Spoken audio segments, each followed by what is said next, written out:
गांव में एक गरीब किसान रामलाल रहता था। उसकी छोटी सी जमीन थी जिस पर वह बड़ी मेहनत से खेती करता था। लेकिन बारिश समय पर न होने और पुराने औजारों के कारण फसल अच्छी नहीं होती थी। फिर भी वह हर साल उम्मीद लेकर बीज बोता और भगवान से प्रार्थना करता कि इस बार अच्छी फसल होगी। रामलाल के परिवार में उसकी पत्नी सरला और दो छोटे बच्चे थे। घर की हालत दिन ब दिन खराब होती जा रही थी। कभी कभी तो उनके पास खाने के लिए भी कुछ नहीं बचता था। लेकिन फिर भी रामलाल मेहनत करना नहीं छोड़ता था। वह सुबह से शाम तक खेत में काम करता, फिर भी कर्ज बढ़ता ही जा रहा था। एक साल गांव में भयंकर सूखा पड़ा। रामलाल की सारी फसल बर्बाद हो गई।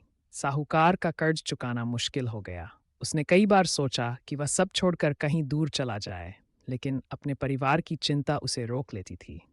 फिर एक दिन गांव में सरकार की नई योजना के बारे में घोषणा। इसमें गरीब किसानों को सस्ती दर पर बीज और खाद मिल सकते थे। रामलाल को यह सुनकर उम्मीद की किरण दिखाई दी। उसने योजना का लाभ उठाया और नए तरीके से खेती शुरू की।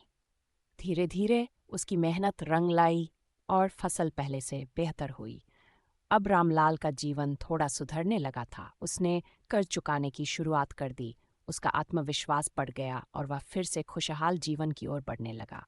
यह कहानी बताती है कि मेहनत और धैर्य से इंसान किसी भी मुश्किल से बाहर निकल सकता है। चाहे हालात कितने भी खराब क्यों न हो, उम्मीद और मेहनत हमें हमेशा आगे बढ़ने की ताकत देती है।